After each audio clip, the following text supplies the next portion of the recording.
तो हेलो दोस्तों, welcome to अपना प्राइम। ये है माउंटेन सीरीज का एक और एपिसोड और ये एपिसोड काफी कमाल का होने वाला है। बहुत कुछ अनएक्सपेक्टेड इस एपिसोड में देखने को मिलने वाला है। पिछले एपिसोड के एंड हम देखा था जो सन बकोंग है वो पहुंच जाता है सेंग जी के पास में उससे पूछने के लिए कि किस तरीके से इस तरह की कला को सीखा जा सकता है। उस दूसरे रिले में पहुंच सकते हैं जहां पर वो एंजल हुआ करती है, लेकिन इस कारण में सेंग जी को कुछ पता नहीं है। उसका दिमाग खराब हो जाता है, वो काफी कुछ वो सब कुछ सोचने लगता है जो कि चेंगली ने उसको बताया था, लेकिन चेंगली ने कभी भी इस तरह की चीजें कुछ भी जिक्र नहीं किया। वो थोड़ा और सोचता है, कुछ भी आइडिया नहीं मिलता। वो फालतू की बातें करना शुरू कर देता है कि तुम्हें इसके बारे में क्यों जानना है, और साथ में अपनी तरफ से कुछ हिंट भी दे रहा होता है। इस तरह रिले में एग्जिस्ट करते हैं, लेकिन उनके अंदर पहुंचना बहुत ज्यादा मुश्किल होता है। मुझे इसके लिए वहां पे पहुंचना बहुत ज्यादा मुश्किल है, काफी कुछ सेक्रीफाइस करना पड़ता है। इसमें सनमुखम कहता है कोई मुश्किल बात नहीं है, मैं अपने कई सिपाहियों को सेक्रीफाइस कर चुका हूं और भी कई सिपाही सेक्रीफाइस करने के लिए तैयार हूं, बताओ क्या सेक्रीफाइस करना पड़ेगा। इसमें सेंग जी कहता है तुम्हें इसके लिए खुद से तैयारी करनी पड़ेगी, इसके बारे में अभी बात नहीं की जा सकती। और ये कहते हुए उसने पूरी बात को टाल दिया है। उसका एकदम दिमाग खराब हो चुका था कि किस तरीके से सन बकोंग को मना करे, लेकिन फाइनली उसने सबको सेटल कर लिया है और सन बकोंग एडवांस चला जाता है। लेकिन जाते वक्त उसने बहुत ही अजीब से एंगल से सेंग जी को देखा, जो कि ये बता रहा है कि अभी फिलहाल के लिए मैं जा रहा हूँ, लेकिन ये जाना केवल कुछ देर का है। जो कुछ भी तुम्हारे पास में है वो सब कुछ मैं जान के रहूंगा। अब यहाँ से मेन चीज शुरू होती है। जब वो उस मेंशन से बाहर निकलता है, बाहर की तरफ काफी सारे सिपाही जो कि उसको इंतजार कर रहे होते हैं। असल में कुछ हजार सिपाहियों की सेना है जो कि पूरी तरीके से सन बकोंग की तरफ वफादार है। वो केवल उसी की बात को मानती है। असल में यहाँ पर बगावत शुरू होने वाली है, और इस बगावत का मेन कारण है लू फेंगसियान मतलब लूमू, जिसको हाल ही में अडॉप्ट किया गया है। कुछ टाइम पहले तक लूमू नाम का कोई बंदा एग्जिस्ट नहीं करता था। जो एम्परर कोई था उसका कोई भी बेटा नहीं था, लेकिन अब अचानक से बेटा आ चुका है, जिसके साथ में वो पेड़ जो कुछ टाइम के टूटने वाला था, अचानक उस पेड़ को सहारा मिल चुका है। सन बकोंग के पास में एक गद्दी आ चुकी थी, लेकिन अब एकदम से गद्दी से छिनती हुई दिखाई दे रही है, क्योंकि एम्परर कोई के बाद में अब इस गद्दी को एक नया वारिस मिल चुका है। और ये चीज सन बकोंग को बर्दाश्त नहीं हो रही। वो इस चीज को अपने कब्जे में करना चाहता है। इस समय जो 1000 सिपाही इस जगह मौजूद है, उनमें से एक सन बकोंग से पूछने लगता है क्या आज रात को ही उस मिशन को अंजाम देना है, क्या आज रात को ही हम एम्परर कोई को पूरी तरह से खत्म करके इस सिटी के ऊपर अपना कब्जा कर ले। इस पे सन बकोंग कहता है बिल्कुल आज की रात को ये सब कुछ किया जाने वाला है। इस पे उस पे अगला सवाल करता है, लेकिन इस समय लूमू भी उनके साथ में ही है, क्या इस समय उसको प्रोटेक्ट करना ठीक होगा। लूमू बहुत ताकतवर है, और इसके अलावा उसकी ताकत कितनी ज्यादा है इसका पूरी तरह अंदाजा नहीं है। अगर उसके रहते हुए हमने अटैक किया तो वो जरूर से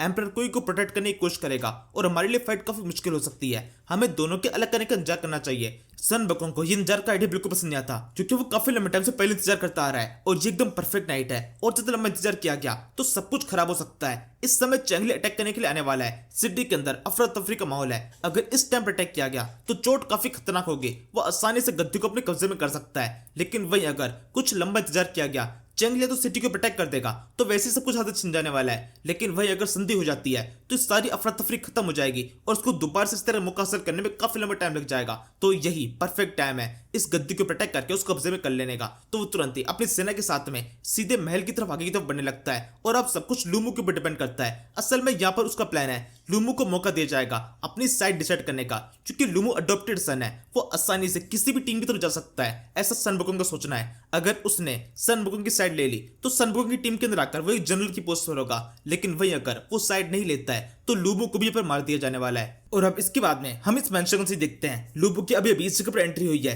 पहले किंग इस जगह पहुंच चुका होता है, जो कि उसको देखने के साथ में उसको थोड़ी देर आराम करने के लिए कहता है, लेकिन लूमू इस समय काफी ज्यादा गुस्से में है। उसने अपने आर्मर वगैरह पहन रखे हैं, अपने वेपन के साथ वो इस जगह पहुंचता है, और कुछ पोस्टर उसके हाथ में होते हैं। वो सीधे मेन बात पे पहुंचता है कि मुझे कुछ जॉब चाहिए। वो उन पोस्टर को सीधे किंग की तरफ फेंक देता है। उन सारे पोस्टर्स के ऊपर कुछ बैंडिट्स की तस्वीरें वगैरह बनी हुई है, और सब लोग इसको एक बदतमीजी समझते हैं कि किंग की तरफ इस तरह से अखबार को फेंका गया। सारे सिपाही एकदम तैयार हो जाते हैं। किंग सॉल्व करने लगता है ये किस तरह की बदतमीजी है। इस पे लूबू कहता है ये वो बदतमीजी है जो कि आप काफी लंबे टाइम से अपनी सिटी के लोगों के साथ में और इसके अलावा आसपास जो बाकी सिटीज है उन सबके साथ में करते आ रहे हैं, जहां पर अब मुझे पता चला कि असली दुश्मन आप हैं। एम्परर को ही कहता है क्या कह रहे हो तुम, तुम्हें ये पट्टी किसने पढ़ाई है, ये सब क्या बकवास किए जा रहे हो। और ठीक इसी टाइम पर एक फ्लैशबैक शुरू होता है। हम कुछ टाइम पहले का सीन देखते हैं। असल में ये वो सीन है जिसके अंदर लूबू लिंगर से बात कर रहा था। लिंगर काफी सुंदर लड़की है, शायद से उसने इसको मैनिपुलेट कर लिया है। इस सारी बातों के अंदर लिंगर सब कुछ बताती है कि टोड विलेज में किस तरह के लोग रहते हैं, किस तरीके से टोड विलेज डेवलप हुआ था, और कैसे टोड विलेज के सारे लोग हैं वो सारे लोग अमीरों को लूटते हैं और गरीबों के अंदर सभी चीजों को बांटा जाता है। इस तरह के लोग नहीं है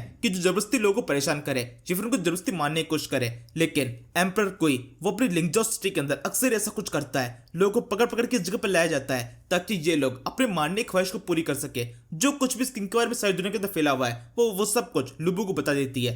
लुबू ने भी इन सारी कहानियों को बहुत कई बार सुना होता है, तो इसलिए जैसे वो लिंगर के मुंह से इन सारी कहानियों को सुनता है तुरंत समझ जाता है कि लिंगर सब कुछ एकदम सही कह रही है। और फिर इसके अंदर वो सीन आता है जिसके अंदर वो आर्मी पहन के निकल रहा था। वो उस समय कहता है कि उसको पता है उसका असली दुश्मन कौन है, और उस समय इसका मतलब ग्यून से नहीं था बल्कि उसके खुद के फादर से था, एम्परर कुई से। और अब इसी के साथ पूरी कहानी बदल चुकी है। कुछ सेकंड पहले तक लुबू जो पूरी तरीके से एम्परर कुई की तरफ वफादार था एकदम से वो पूरी तरह पलट चुका है और अब एक खतरनाक फाइट होने वाली है। सिटी के अंदर ही एम्परर कुई के ऊपर अटैक होने वाला है। वो तेजी से एम्परर कुई की तरफ बढ़ने लगता है अपने वेपन को हाथ में लिए हुए, और सिपाही तुरंत समझ जाते हैं एम्परर कुई के ऊपर अब अटैक होने वाला है और ये सारे उसके अंगरक्षक है, तो अपना पूरा जोर लगा देते हैं लुबू को रोकने के लिए। लेकिन इनके बस के नहीं है कि लुबू को रोक पाए। लुबू भी पूरे जोश में इनके ऊपर अटैक करना शुरू कर देता है और अब इसके बाद बहुत बुरी तरीके से इन सारे सिपाहियों की पिटाई होती है। सारे सिपाही कुछ सेकंड के अंदर वहीं पर ढेर हो जाते हैं और अब जब ये सब कुछ मर चुके हैं तो एक जोरदार स्पीयर आता है, सीधा आकर एम्परर कुई के सीने के अंदर घुस जाता है। लुबू ने एम्परर कुई को खत्म कर दिया है। वो उसको मारने के बाद मुझसे कह रहा होता है मुझे कोई फर्क नहीं पड़ता तुम किस तरह घटिया इंसान हो, लेकिन मुझे धोखे में नहीं रखना चाहिए था। इस समय जब यहाँ पर अंदर की तरफ ये फाइट चल रही है, बाहर की तरफ मेंशन की पर काफी सारे सिपाही खड़े हुए हैं और उनको अंदर की तरफ से जो कुछ हो रहा है उसकी आवाज बिल्कुल भी नहीं आ रही है। लेकिन तभी एक खतरनाक चीज होती है, काफी सारा शोर सुनाई देता है, लेकिन ये बाहर की तरफ से आ रहा है। वो तुरंत समझ जाते हैं सन बकोंग अपनी सेना के साथ में इस जगह पर अटैक करने के लिए आ रहा है। सारे सिपाही तुरंत सन बकोंग के ऊपर अटैक करना शुरू कर देते हैं। वो यहाँ पर ये चीज पूरी तरह भूल चुके हैं कि जिस चीज को प्रोटेक्ट करने की कोशिश कर रहे हैं वो चीज तो पहले ही खत्म हो चुकी है। अंदर की साइड में एम्परर कुई पहले मर चुका है और उस मरे हुए एम्परर कुई को बचाने के लिए यहाँ पर अपनी जानों खतरे में डाल रहे होते हैं, सन बकोंग से फाइट कर रहे होते हैं। और सन बकोंग भी उस मरे हुए एम्परर कुई को मारने के लिए अंदर की तरफ एंटर करने की कोशिश कर रहा होता है। वो अपनी पूरी जान लगा देता है। सिपाही चिल्ला कहता है इनके ऊपर अटैक करो और सबको खत्म कर दो। आज जो कोई भी हमारे रास्ते में आएगा सबको मार दे जाएगा। हमारा केवल एक ही लक्ष्य है, एम्परर कुई को खत्म करके इस सिटी को अपने कब्जे में करना। ये एक बगावत है इस सिटी के किंग की तरफ। लिंगजाओ सिटी को एक नए, एक अच्छे और एक दिमाग वाले राजा की जरूरत है जो कि मैं हूं। मैं यहाँ का नया किंग बनूंगा और इस सिटी को प्रगति की तरफ लेके जाऊंगा। वो ये सब कुछ कहते हुए अपने सिपाही को जोश में ला रहा होता है और सिपाही और भी जोर से अटैक करने की कोशिश कर रहे होते हैं। इस समय कुछ घरों के अंदर कुछ लोग और है। ये सारे वो लोग हैं जो कि शायद से एम्परर कुई की तरफ थोड़े से वफादार थे, और शायद से का मतलब है ये अभी इस समय इस पूरी फाइट को देख रहे होते हैं। इनमें से किसी को भी नहीं पता कि एम्परर कुई मारा जा चुका है, लेकिन इसके बावजूद भी ये इसको प्रोटेक्ट करने के लिए सामने की तरफ नहीं आते। इनके पास में कुछ सिपाही भी है और उन सिपाही को ये अपने पास भी रख लेते हैं खुद को प्रोटेक्ट करने के लिए, ताकि अगर गलती से कोई इन पर अटैक करने के लिए आ जाए तो ये सिपाही अपनी जान गंवाकर इनको बचा सके। इस समय एक और कमाल की चीज होती है, असल में सारे लोग सेंगजी से बहुत जड़ रहते हैं और साथ में लोगों को यही पता है कि सन बकोंग कुछ टाइम पहले सेंगजी से मिलने के लिए गया था। इन दोनों की आपस में काफी लंबा कांटेक्ट रहता है, तो ये सब लोग इस चीज का ये परिणाम निकालते हैं कि सेंगजी ने किसी तरीके से सन बकोंग को मैनिपुलेट कर लिया है, उसको हिप्नोटाइज करके अपनी तरफ कर लिया है और इस वजह से सन बकोंग अपने किंग के ऊपर अटैक करने के लिए जा रहा है। सेंगजी के अंदर इतनी पावर है वो किसी को मैनिपुलेट करके अपने कंट्रोल में कर सकता है। ये टोड विलेज की एक साजिश थी, इस बंदे को इस जगह बेचकर अंदर की तरफ सिटी को खत्म कर देना और आपस की सिपाही को आपस में लड़ा देना। इसलिए मैं बेकार में इस फाइट में शामिल नहीं होना चाहिए, क्योंकि ये आपस की लड़ाई है जिसको और ज्यादा आग देने की कोई जरूरत नहीं है। कुछ टाइम के अंदर आग बुझ जाएगी और सब सही हो जाएगा। और इस तरीके से इन लोग कन्वर्सेशन का पूरा टॉपिक सन बकोंग एम्परर कुई इस सिटी की सिक्योरिटी सेट कर पूरी तरह सेंगजी के ऊपर और उसकी पावर के ऊपर जा चुका है कि वो कितना शातिर इंसान है जिसने सिटी के अंदर आकर सिटी के अंदर ही आपस में लड़ाई करा दी। वहीं दूसरी तरफ सेंगजी वो तो आराम से सो रहा होता है, उसको पता ही नहीं कि बाहर की तरफ क्या हो गया। सिटी के अंदर आपस में लड़ मरे सबके सब। इसके कुछ टाइम बाद में सन बकोंग उस मेंशन के गेट के पास तक पहुंचता है। सब जगह पर आग लगी हुई है। अपने कुछ सिपाहियों के साथ में वो गेट तक पहुंच चुका है। इसी समय लूमू की उस जगह से एग्जिट होता है। अंदर की तरफ काफी सारी लाशें दिखाई दे रही है और लूमू अंदर की तरफ से बाहर की तरफ आ रहा होता है। सब समझ जाते हैं लूमू ने खुद से बगावत कर दी है। अंदर जितने सिपाही थे वो सारे मारे चुके हैं और एम्परर कुई वो भी शायद से मारा जा चुका होगा। सन बकोंग पूरी चीज समझ जाता है। वो बहुत तेज दिमाग वाला है। वो लगातार पहले कुछ सेकंड तक लूमू की तो देखता रहता है और फिर एकदम से उसको रास्ता देते हुए बोलता है आप चाहें तो यहाँ से जा सकते हैं, हमें कोई दिक्कत नहीं है। यहाँ पर जो कुछ भी हुआ हमें कुछ भी नहीं पता। तभी लूमू अपने पास से कोई चीज को बाहर निकालता है। ये शायद से एक तोहफा है। असल में ये एम्परर कुई का सर है, जिसको सामने तो लुढ़काते हुए कहता है नहीं, नाटक करने की जरूरत नहीं है, तुम सब जान लो यहाँ पर क्या हुआ है। तुम्हारा एम्परर कोई मारा जा चुका है और डंके की चोट पे मैंने उसे मारा है। जो कर सकते हो कर लो। और ये कहने के बाद में वो उन लोग के सामने से उन लोग के बीच में सोता वहां से निकल जाता है। सन बकोंग तो खुद भी यहाँ पर इसी काम के लिए आया था, एम्परर कोई को खत्म करने के लिए। उसका काम किसी और ने कर दिया और काम किया उसने जो कि उसके रास्ते उस पर बड़ा काटा था, तो ये काम तो उसके लिए ज्यादा आसान हो गया। इसलिए उसको इस सबसे कुछ भी दिक्कत नहीं है। वो बड़ी आसानी से लूमू को उस जगह जान देता है। बेकार का पंगा करने की कोई भी जरूरत नहीं है। ठीक इसी से हम देखते हैं ये दो लड़कियां भी इस जगह मौजूद है। ये दोनों ऐसी लड़कियां हैं जो किसी भी समय किसी भी जगह हो सकती है। ये असेसियन और सीमा ये दोनों अपने काम के अंदर लगे होते हैं। असेसियन देख रही होती है ये काम तो बड़ी आसानी से हो गया, सिटी के अंदर आपस के अंदर ही लड़ाई हो चुकी है और इन सभी ने एक दूसरे को खत्म कर दिया है। अब तो चैंगली के लिए इस सिटी के ऊपर कब्जा करना काफी आसान हो जाएगा।